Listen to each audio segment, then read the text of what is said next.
It has been over 3 months since I sat behind this mic. 3 months since I had the house all to myself. Now, I swore up and down that I was done. Done with bills. Done with people. Done with it all. More importantly, I swore that I was done with this podcast. But the problem with that is I can't be done. I'm trying to raise our children to never give up on their dreams. And quitting this would be the most hypocritical thing I could do. So here I am, 3 months later. Welcome to my podcast, Chaotic Harmony. I am your host, Angela Schultz, or Gypsy's mom for short, I guess. According to my husband, Tony, I have what doctors call a little bit of a Munchausen by proxy problem. Personally, I think he just needs to listen to me and let me take care of him the way that I want to. Now, I understand by saying that, it may sound like a little bit of the munchies, I like to call it. But you don't understand how stubborn my husband is. He will ignore his glucose meter that is supposed to help him monitor his blood sugars. You know, the one that's like directly attached to his bloodstream? Yeah, that one. It goes right to his phone and it starts beeping. And he will literally look at me when I go and I'm like, hey, honey, you're eating too much sugar or your sugars are high. He's like, oh, it's been wrong all day. Well, my guy, it's going to be quote unquote wrong all day if you're consuming nothing but sugar. Okay? It's going to be wrong. Or he will tell me that he wants to skip the ostomy bag change that I'm supposed to do because according to him, I don't know how to count my days correctly. According to him, I don't know 2 days from 3 days. I'm almost certain that he is sick of all the medical things that he had to endure the last, months. And I can't argue with that. I'm sick of it too. But I won't deny the fact that I love all the time we've had together throughout all of this. But that might just be the Gypsy's mom in me. I'll let you decide. The one thing that I have been struggling with the most throughout this whole cancer journey is my mental health, which is why it has been over 3 months since I've been behind this mic. Any kind of change in relationships, seasons, even if a good sneeze is in my direction, it all triggers me, making life for me a bit more challenging. And I know that sounds ridiculous to some people, but until you've lived in my head for a day, don't judge. Because I promise you, I am one bat short of going batshit crazy. Yeah, one bat. And it's not the Aussie bat. I have been feeling lost so much lately. I feel myself putting on that fake smile, cracking jokes, even though I feel broken inside, allowing people to live rent-free in my head, caring too deeply. It's mentally and physically exhausting, not just for me, but for everyone around me as well. And I hate that for them. Just recently, my husband and I were driving to the pharmacy. It's one of our weekly date trips, I guess. Anyway, yeah, we were driving and a song came on that we have never heard. In fact, we have never even heard of the band either. The band is Social Outcast. I highly suggest them. I was staring out the window like I always do, trying to absorb all of the nature's beauty. And out of nowhere, the lyrics of the song called Here For You started hitting me hard. I got the goosebumps, the chills down my spine. Even my nipples got a little hard. I continued to stare out the window while it played, clinging on to every single word. It was as if the song was written about me, for me. By the time the song came to an end, I had tears in my eyes. And I looked over at Tony, and before I could say anything, he just said, "Hon, the song is for you." Like, he felt it too. After that one song, we drove and continued to listen to the other songs from Social Outcast, and holy crap, just about every song we heard was about mental health challenges. All of the issues I have a hard time explaining are right there in those lyrics. I am not alone. It's not just me with all of these problems and feelings and uncertainties. That band, believe it or not, actually helped Tony understand me even more. More like it helped confirm that I'm not the only one feeling and thinking that way. That band was able to express what I couldn't. They opened up the door to more in-depth conversations that I didn't even realize needed, or that were needed. Music is amazing like that, isn't it? While I'm on the topic of amazing, my baby Colton has broken out of his shell so much since he started high school. Okay, I say baby because even though he is almost 15 years old and I literally have to look up at him to speak, I made him. He is me and I am him.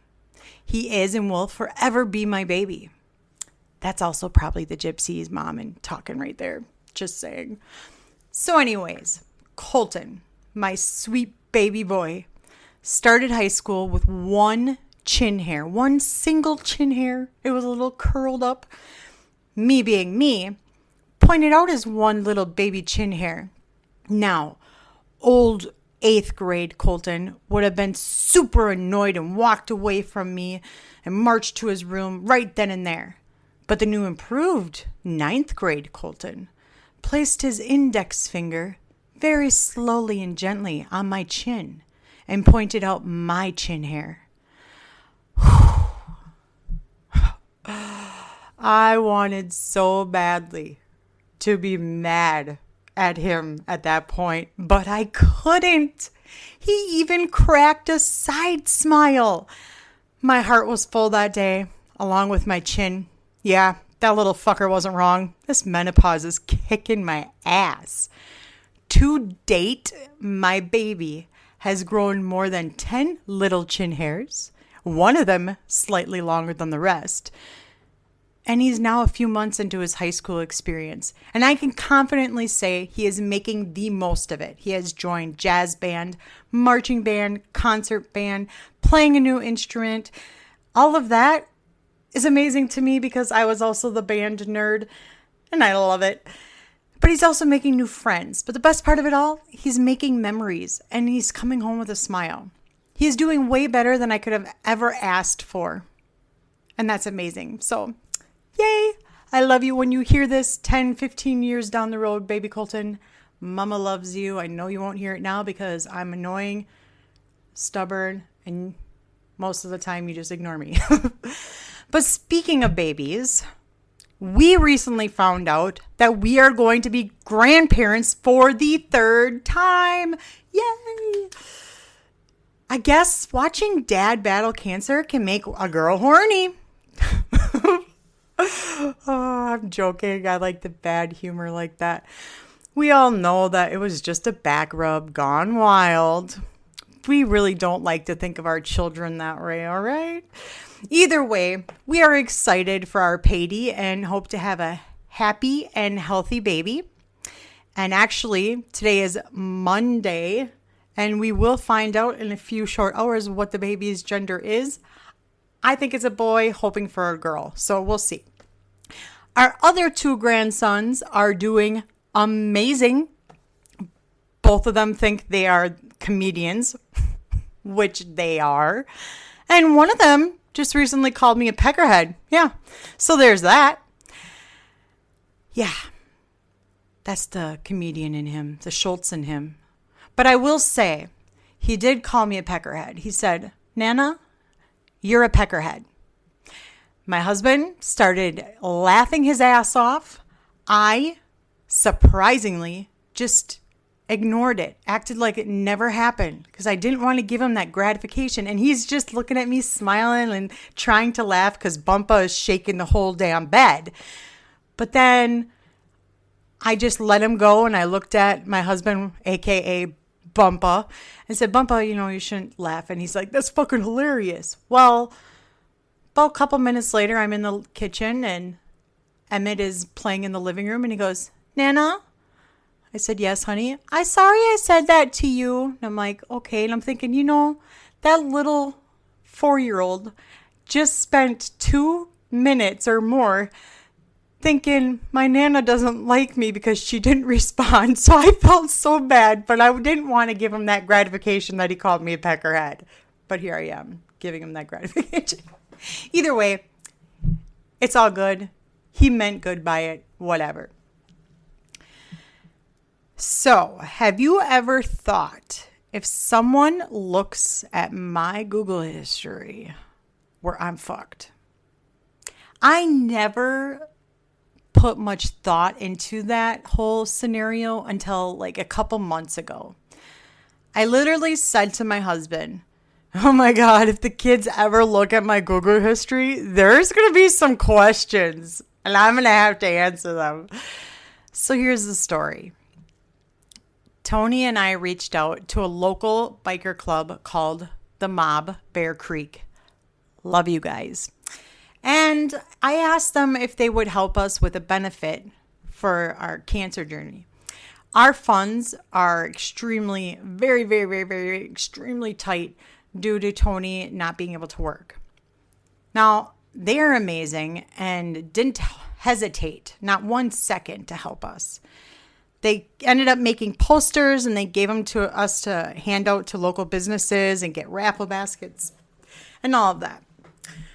One day, we stopped at a bar we had never visited before, and that bar literally forever changed me.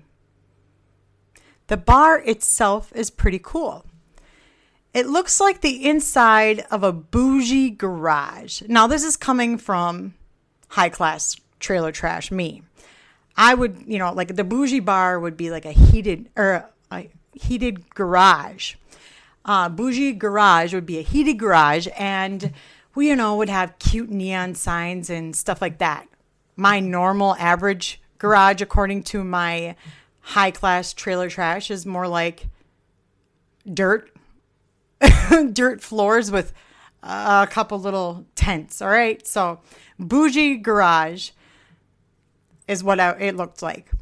But in fact, the front door of this bar was an actual garage door, but a bougie one, like made it look all nice and cool, little gold trim maybe. The whole vibe of it gave off like I was hanging out with rich friends' garage. Now, if you're a Wisconsinite like myself, you would think it's pretty cool. I walked up to the bartender and spit out the line that I decided to start most of my other bar interactions with. Like hey, my husband decided to get cancer and he's trying to die on me. Can you hang this up and or donate a raffle basket? Now that got someone's attention every single time, so why not use that, right? So I did.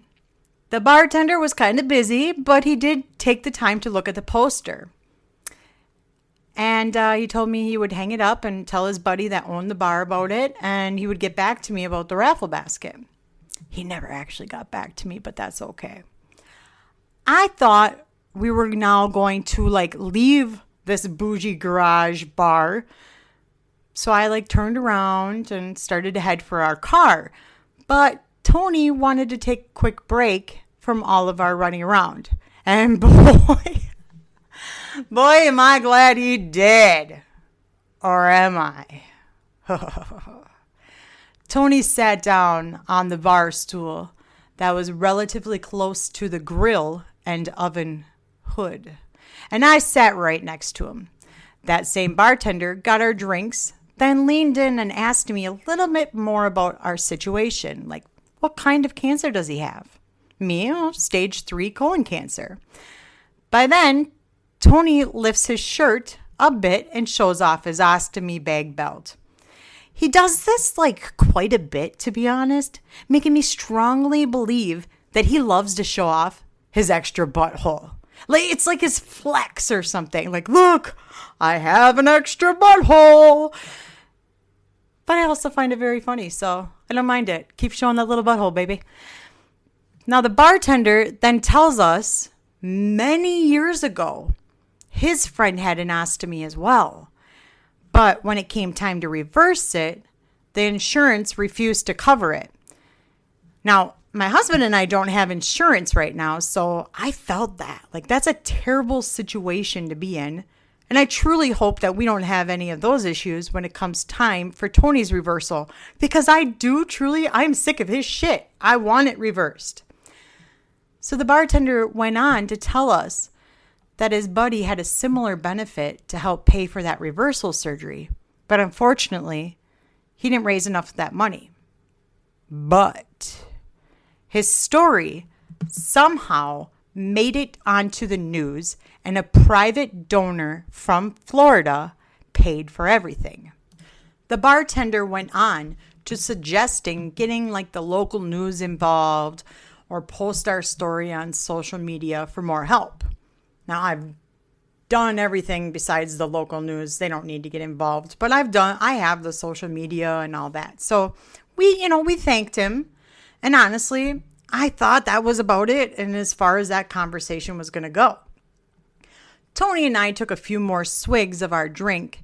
And the bartender then again came back and asked, "How did you get that?" as he patted his stomach.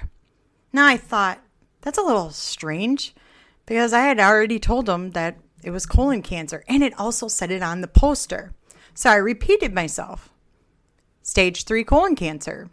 They found a tumor. They had to remove it. They had to rewire his butthole. The bartender said, "Oh, my buddy didn't have cancer. He got this because one night he was overly intoxicated and he had to take a shit really bad. And then he missed the toilet when he went to plop down on the seat and landed on a plunger handle. He then passed out and was found later, still sitting on it." Now, let that sink in a bit, okay? He was drunker than a skunk.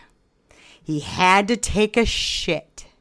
He went to sit down on that toilet seat, confident it was going to be there, but instead plopped down and landed on a plunger handle that went right up his asshole.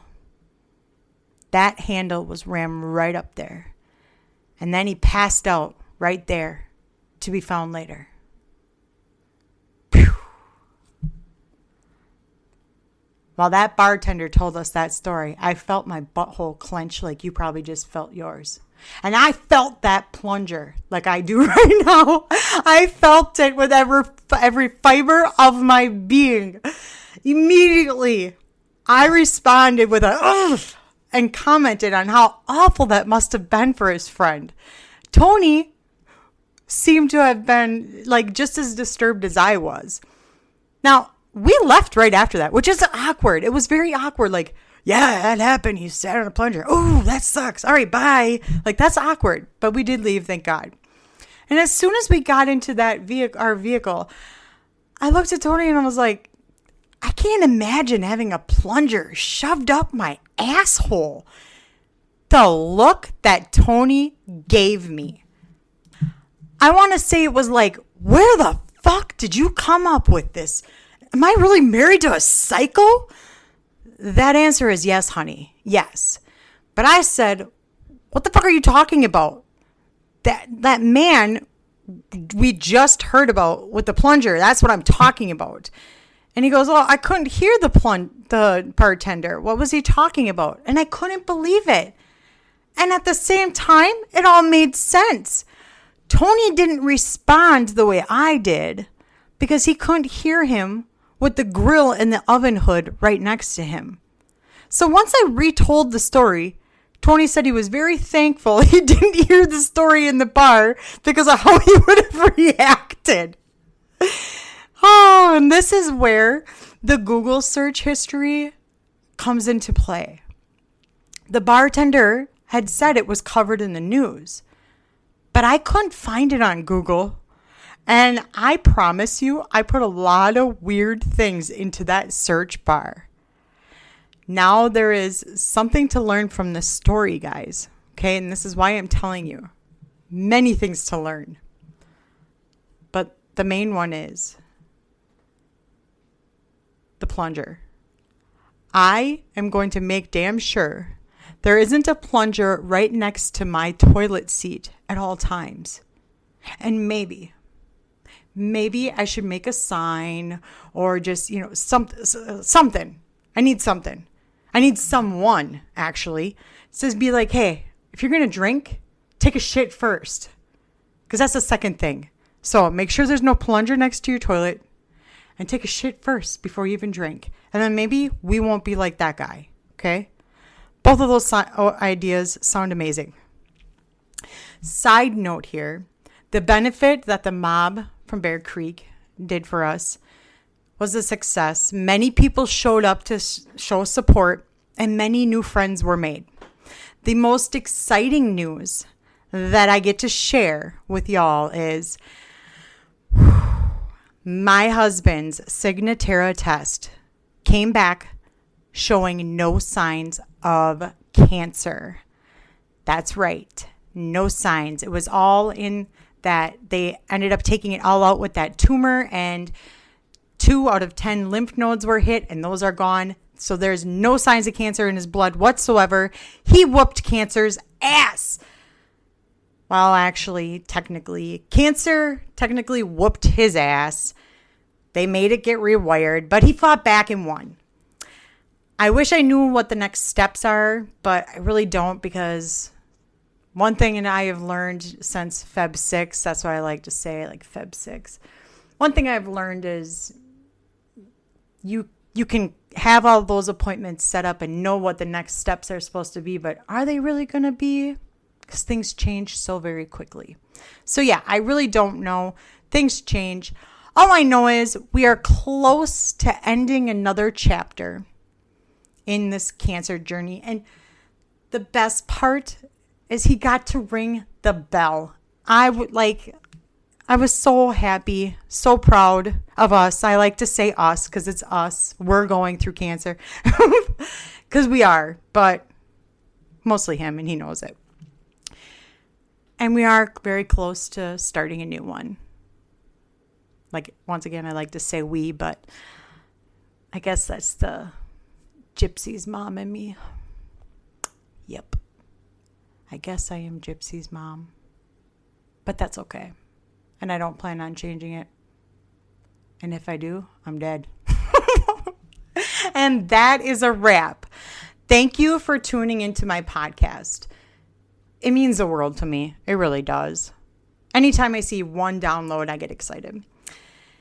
If you haven't already, go check out my Facebook page and give her a like. If you would like to support my podcast, you can click on the support the show link and go from there. Last but not least, watch out for those plungers. I mean, embrace the weird and make normal feel boring. Bye.